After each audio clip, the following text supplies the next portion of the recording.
Very good afternoon to all of you and welcome you again another session of biology class। और आज का जो class है वो हम मेंडल के आनुवंशिकता के नियम, ठीक है, मेंडलियन लॉ या लॉ ऑफ इनहेरिटेंस जो आज हमारा टॉपिक है।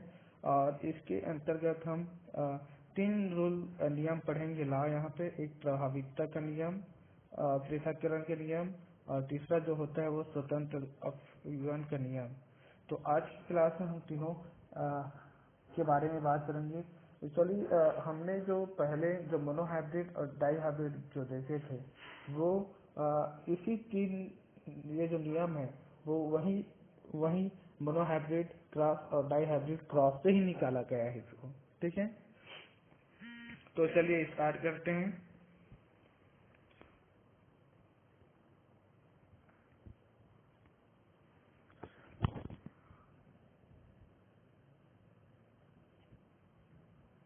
लॉ ऑफ इनहेरिटेंस,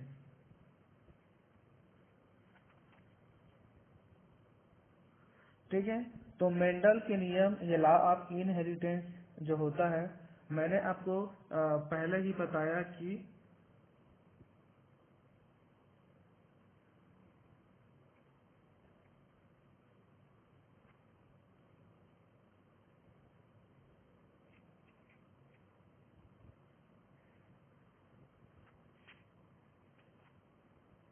मेंडल का जो नियम है, ठीक है, मेंडल के जो नियम है वो मोनोहाइब्रिड और डाईहाइब्रिड संकरण से ही प्राप्त हुआ है, ठीक है। और उन्हीं के निष्कर्ष के आधार पर, उनके कंक्लूजन के आधार पर ही मेंडल ने इस अनुवांशिकता का नियम दिया था, ठीक है। याद रखना कि जो मेंडल के जो नियम जो हमको प्राप्त हुआ है, ठीक है, ये इन्हीं मोनोहाइब्रिड क्रॉस और डाई हाइब्रिड क्रॉस, इन्हीं हाइब्रिडाइजेशन या संकरण से हमको जो एक निष्कर्ष जो प्राप्त हुआ था, है ना, मतलब उन्हीं निष्कर्ष के आधार पर मेंडल लॉ ऑफ इनहेरिटेंस जो हमको मिला है। और इससे हमको तीन प्रकार के नियम मिला हमको, ठीक है। पहले वाले जो नियम है उसे कहा जाता है लॉ ऑफ डोमिनेंसी कहा जाता है, डोमिनेंसी, ठीक है।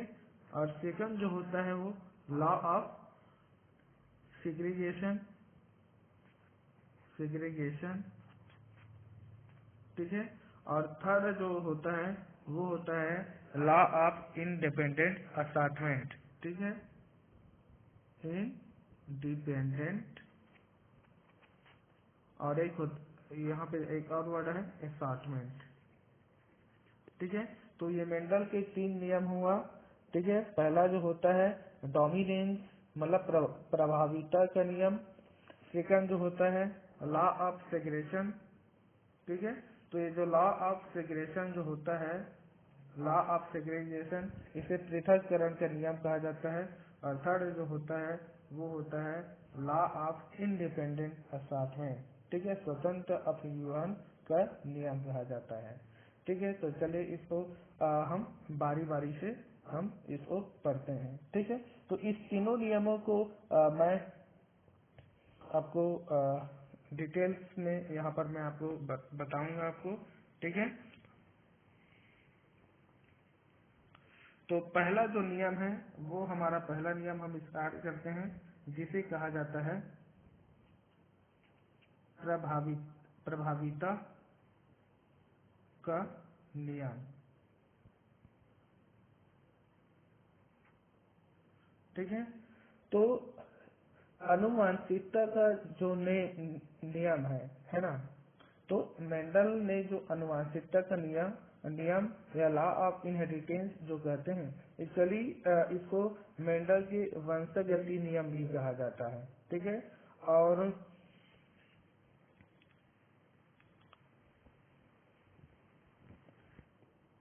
क्या कहते हैं, अनुवांशिकता का जो नियम है उसे क्या बोला मैंने, मेंडल के नियम, ठीक है। तो इस मेंडल के जो नियम है उससे वंशागति का भी नियम कहा जाता है। ठीक है, वंशागति का नियम कहा जाता है या इसको आनुवंशिकता का भी नियम कहते हैं।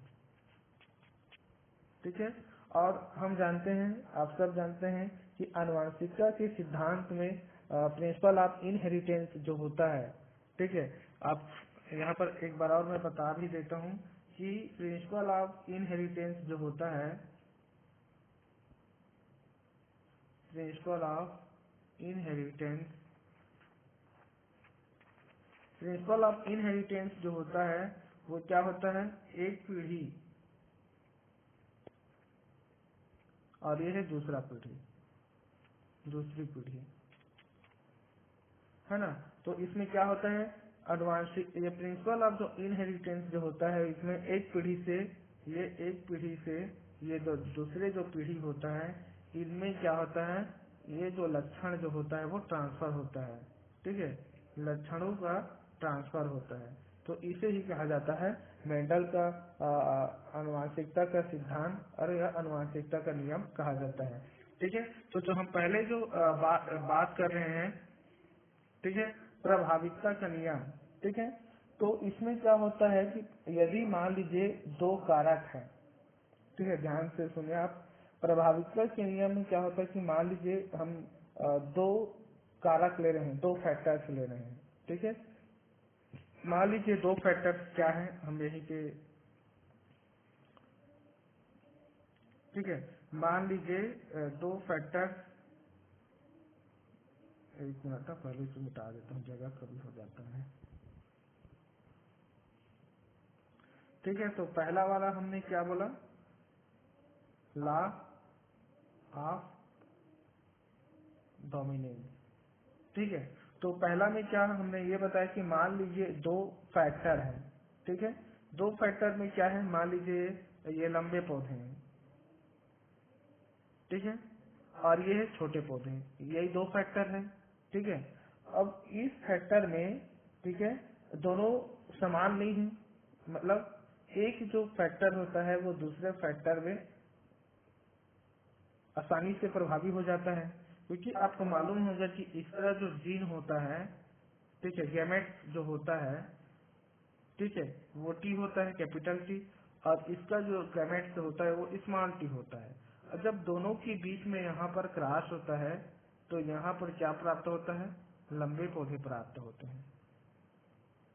ठीक है, तो यहाँ पर लंबे पौधे है, और यहाँ पर आपको ये याद रखना कि जो डबल टी कैपिटल टी है वो डोमिनेंस होते हैं, और जो स्मॉल टी होते हैं वो रेसेसी होते हैं, है ना।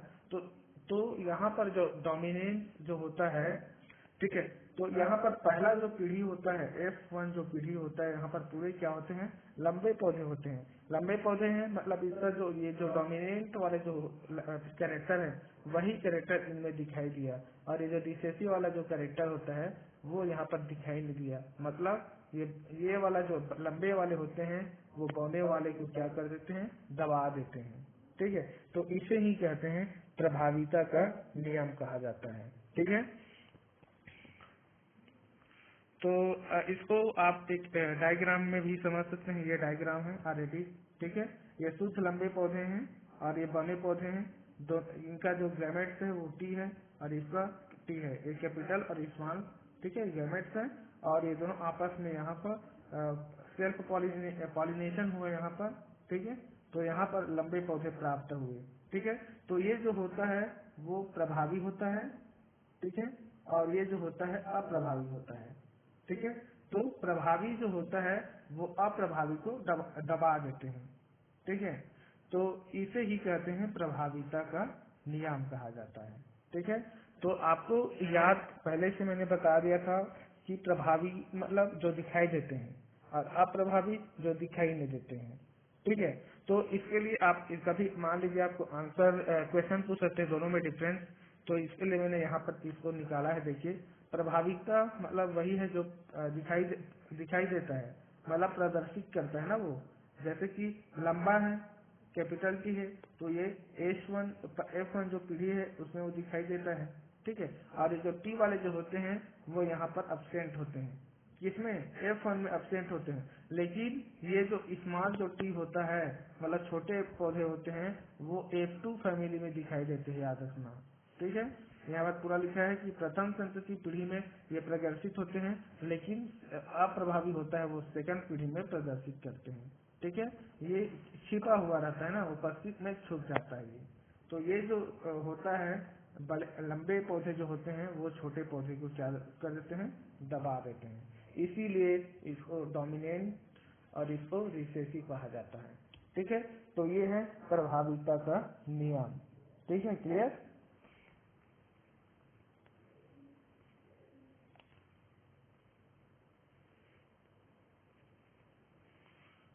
चलिए अब इसके बाद हम दूसरा में आ जाते हैं।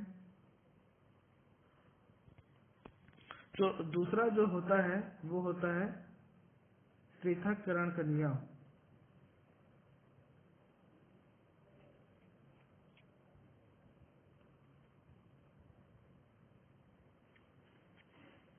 ठीक है, इसे कहते हैं लॉ ऑफ सेग्रीगेशन। ठीक है, तो लॉ ऑफ जो सेग्रीगेशन होता है इसमें क्या होता है कि जब पहले पीढ़ी में देखें कि लंबे पौधा हुआ। ठीक है, तो जब लंबे पौधे में स्वनिषेचन कराया जाता है। ठीक है, आपको पहले ही मालूम है कि F1 जो पीढ़ी के जो पौधों में अब अप्रभावी लक्षण था, मतलब जो दिखाई नहीं दिया था इसमें, ये अप्रभावी है ना, ये वाला अप्रभावी है और ये हमको दिखाई नहीं दिया है ना, परंतु इसका ये मतलब नहीं है कि वो संकरण के पश्चात अप्रभावी गुण लुप्त हो जाएंगे, ऐसा नहीं है, याद रखना।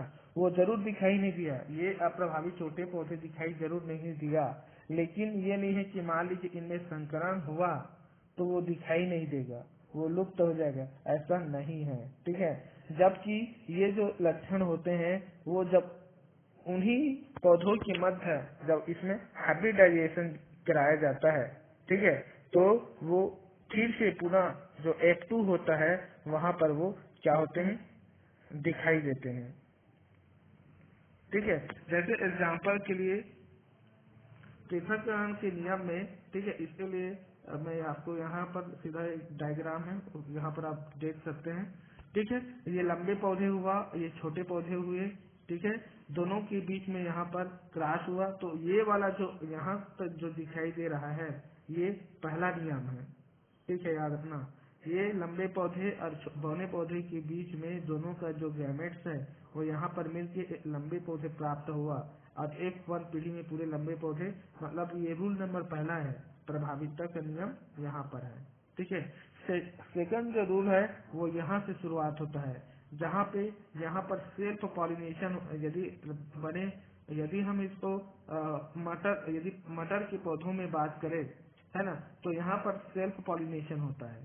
ठीक है, लेकिन यही हम किसी मनुष्य में बात करें तो इसको बोलते हैं सेल्फ फर्टिलाइजेशन कहा जाता है, स्वनिषेचन की क्रिया कहते हैं। ठीक है, तो जब स्वनिषेचन की क्रिया होता है तो यहाँ पर क्या होता है, एक जो मादा गैमेट्स होते हैं और एक जो नर गैमेट्स होते हैं। ठीक है, कैपिटल टी स्मॉल टी, तो यहाँ पर दोनों में आप देख सकते हैं किस तरह से वो जुड़ के लंबे पौधे, लंबे लंबे और लंबे, मतलब यहाँ पर कितना 3:1 यहाँ पर आपको ऑलरेडी दिखाई दे रहा है आपको। ठीक है, 3:1 है, मतलब यहाँ पर जो ये तो ऑलरेडी आप देख लिए, यहाँ पर टी लंबे हैं और एक टी है कैपिटल टी, वो भी लंबे हैं, तो यहाँ पर सिर्फ एक ही है टी, और टी जो दिखाई दे रहा है तो स्मॉल जो बौने पौधे हैं वो यहाँ पर दिखाई दे रहा है। ठीक है, तो यही जो स्मॉल छोटे जो होता है वो क्या होते हैं, अप्रभावी होता है, और बाकी जो पहला में देखिए यहाँ पर क्या हुआ, यहाँ पर पूरा लंबे हुआ, यहाँ पर पूरे लंबे पौधे प्राप्त हुए हैं, और यहाँ पर सिर्फ प्रभावी वाला दिखाया। लेकिन जब सेकंड में आए, ये सेकंड पीढ़ी में जब आए यहाँ पर, तो F2 में क्या होते हैं, अप्रभावितता यहाँ पर लक्षण दिखाई देते हैं, मतलब हम बोल सकते हैं कि उन्होंने उसको क्या कर लिया, पृथक कर लिया उन्होंने। ठीक है, पृथक कर लिया ना, मतलब इसमें जो गैमेट्स होते हैं वो प्रभावी और अप्रभावी ही पाया जाता है, इसीलिए इसे law of purity of gametes भी कह सकते हैं इसको ना। ठीक है, पृथक्करण का सिद्धांत इसे ही कहा जाता है। ठीक है ना, क्योंकि ये जो यहाँ पर प्रभावी और अप्रभावी है ये, है ना, तो अप्रभावी और प्रभावी यहाँ पर प्रभावी दिखाई दिया और अप्रभावी नहीं दिखाई दिया, लेकिन सेकंड पीढ़ी में दोनों क्या हो गए, पृथक हो गए, अलग हो गए, और यहाँ पर दोनों हमको लंबा लंबा और दोनों तीनों प्राप्त हुआ, है ना। और यहाँ पर जो जीनोटाइप वो होता है वो 3:1 में इनको हमको फिनोटाइप जो रेशो होता है 3:1 में प्राप्त हुआ। तो इसे ही कहा जाता है पृथक्करण का नियम कहा जाता है। ठीक है, क्लियर। चलिए इसके बाद हम तीसरा नियम में आते हैं। ठीक है, तीसरा जो नियम होता है उस तीसरे जो लॉ को कहा जाता है स्वतंत्र अपव्यूहन, ठीक है, का नियम। ठीक है, तीसरा जो नियम है उसे कहते हैं स्वतंत्र अपव्यूहन का नियम या लॉ ऑफ इंडिपेंडेंट अस्सॉर्टमेंट। ठीक है, तो ये जो स्वतंत्र अपव्यूहन का जो नियम है, ठीक है, इसमें एक्चुअली होता क्या है, इनका प्रयोग यदि इस नियम को आपको समझना है, ठीक है, लेकिन बता दो कि इस नियम में क्या होता है कि जब किसी भी जनक से 2 या 2 से अधिक लक्षणों की वंशागति होती है। ठीक है, मैंने इसमें क्या बताया कि मान लीजिए, इसको थोड़ा यहाँ पर और बढ़ा रहा हूँ। ठीक है, मान लीजिए ये जनक है, ये पेरेंट्स है, मान लीजिए ये मादा और ये नर है। ठीक है, ये दोनों पेरेंट्स है, ये जनक है ये।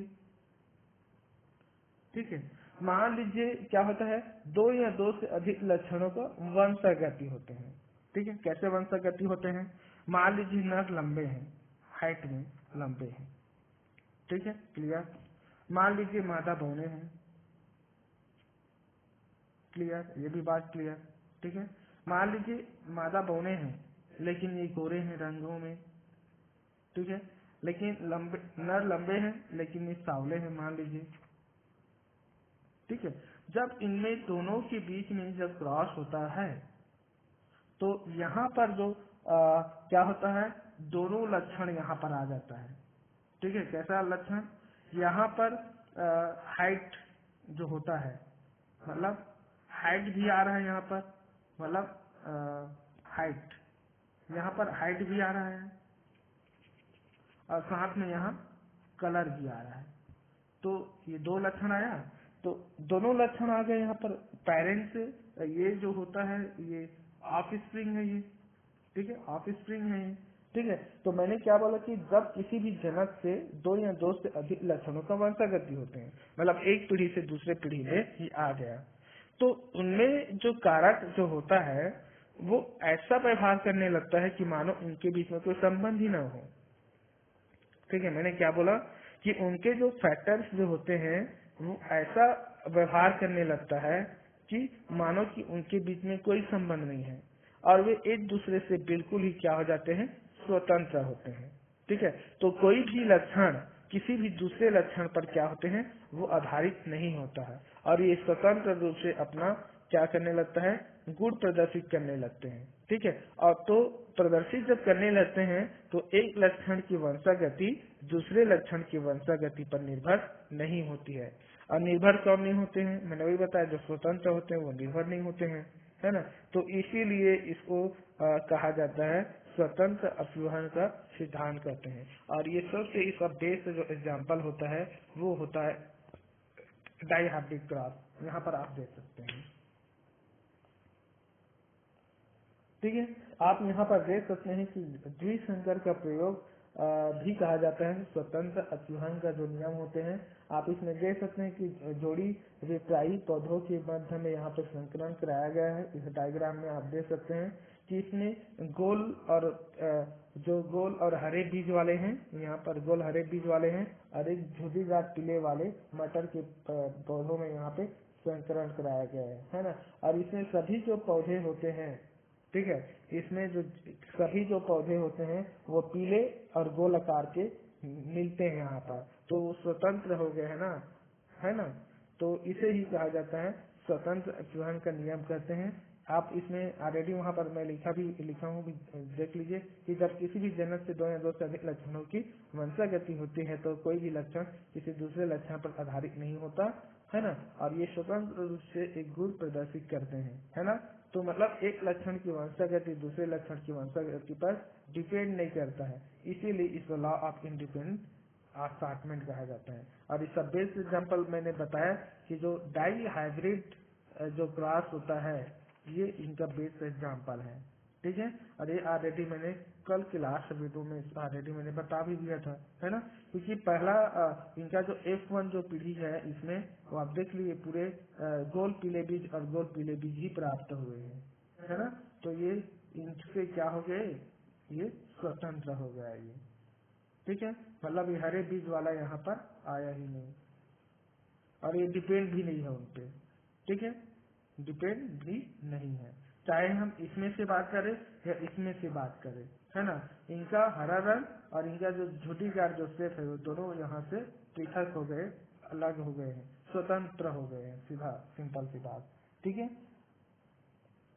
तो इस तरह से आपका ये टॉपिक जो है मेंडल के नियम का जो टॉपिक है वो यहाँ पे खत्म होता है, ठीक है। और यदि आपको इस तीनों में यदि आपको डाउट हो तो आप पूछ सकते हैं। यहाँ पर ये वाला डाई हाइब्रिड का भी दोनों डायग्राम, इसलिए मैंने यहाँ पे दोनों को लिया डाला हूँ मैं यहाँ पे, ठीक है। ये दोनों है यहाँ पे, ये वाला डायग्राम भी है और ये वाला डायग्राम भी है, ठीक है। तो यहाँ पर आपको इस तीनों नियम में कुछ भी डाउट रहे तो प्लीज आप पूछ सकते हैं क्वेश्चन, ठीक है। Thank you for watching this video lecture, ठीक।